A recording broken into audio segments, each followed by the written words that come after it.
Hello, my name is Christiana and I'm presenting my term paper on token economies. I chose token economies because of the tangible way that reinforcement is used, the practicality of it, and because I want to learn more about it through this project. So before jumping in, I wanted to discuss some theoretical background to token economies and where the concepts come from. So B.F. Skinner is credited with the immersion of operant conditioning, which is simply the idea that a response that is followed by a reinforcer is strengthened and likely to happen again. The key to operant conditioning's functionality is that it is clear to the organism, human or animal, that the reinforcement is contingent on a specific behavior. Another key aspect of operant conditioning is that the learner has to be actively involved in the process. Basically, the organism has to recognize a connection and act on it, which is fundamentally the concept behind token economies. So token economies have three elements. First, there is an understanding of what behaviors will be reinforced and which will be punished. So for example, if my hypothetical daughter gets a sticker every time that she makes her bed in the morning, she would definitely know that making the bed earns the sticker for the system to work.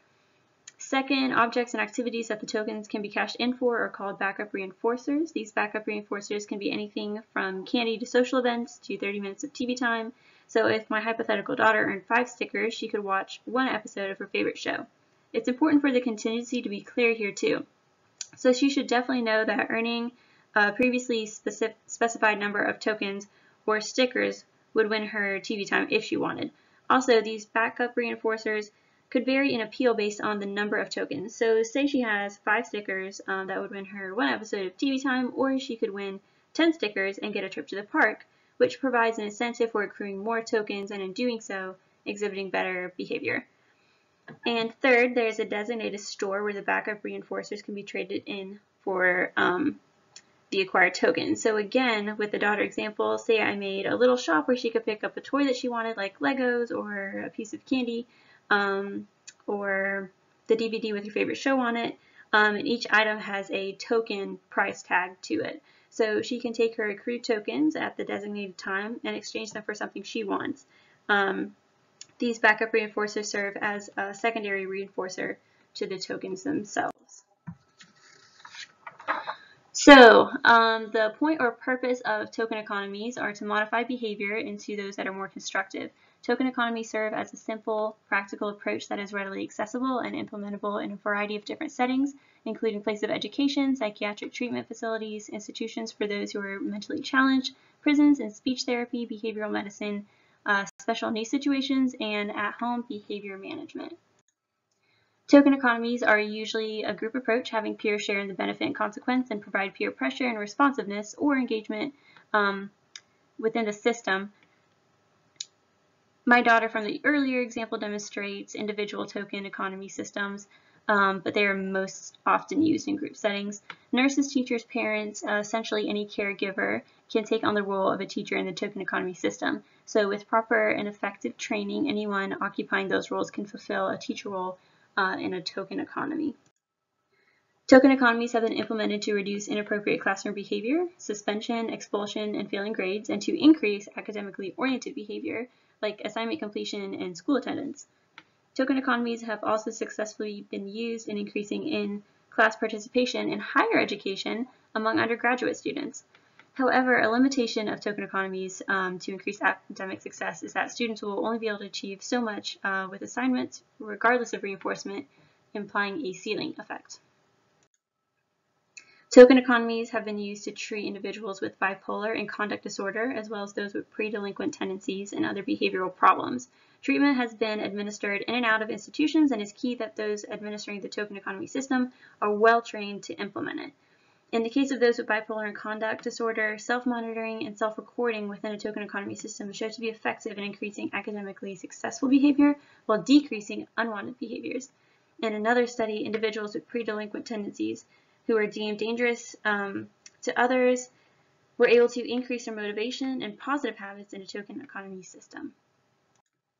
While token economies show success in prisons with human rights receiving better protection than when earlier studies on this were published, it's important to recognize that individuals in prisons can opt out of token economies, and it's not considered ethical to withhold basic human essentials to use as rewards.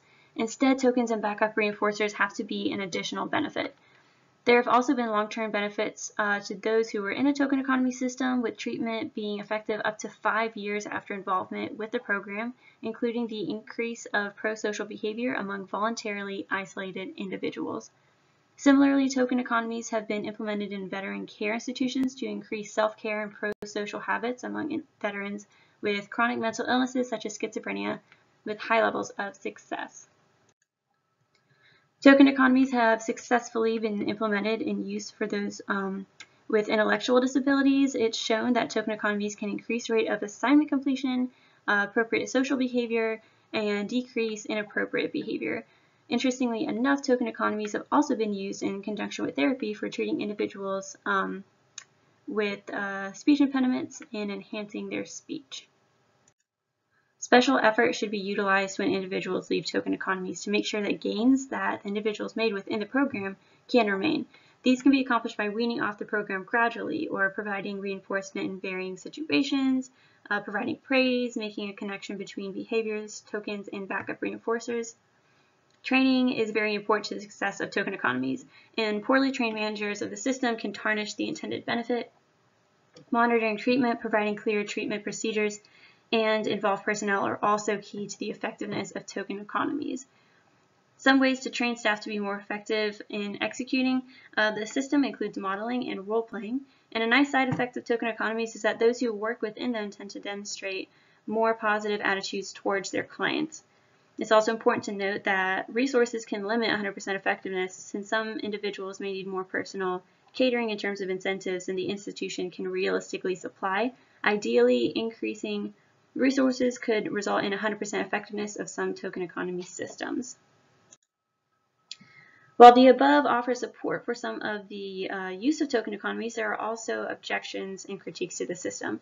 One concern is that the extrinsic reinforcement may interfere with or decrease intrinsic reinforcement.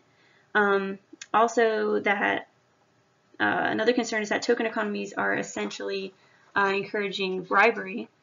Another theory is that, or concern is that the validity of the system itself is not sufficient. It's important to note that while token economies are introduced to institutions, other aspects of the institution may change. For example, clients may receive more attention, alterations to the existing program may occur in addition to accommodate the token economy. In fact, in some studies, when effectiveness is measured using ABA-style experimental design, benefits can be fully or somewhat lost, making cause and effect relationship unclear. One point of concern of the use of token economies in prison systems specifically is that the individuals are a vulnerable population, and so there is risk of abuse by administration. Further, individuals may respond differently to the same contingency, and alterations may be required to remedy low responsiveness. Long-term benefits cannot be expected if the environment that the individual enters into after leaving the token economy does not facilitate gains made within the system.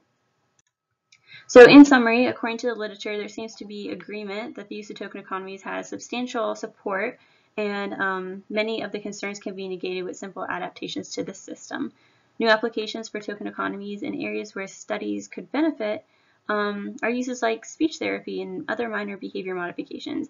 It's also good to remember that even though we want to be able to see cause and effect, studies already conducted and will be conducted are limited due to ethical reasons, since the population studied is typically human. Overall, token economies have the potential to, as demonstrated, better the lives of individuals within the system. By studying its potential further, researchers can learn more and better ways to help the human race.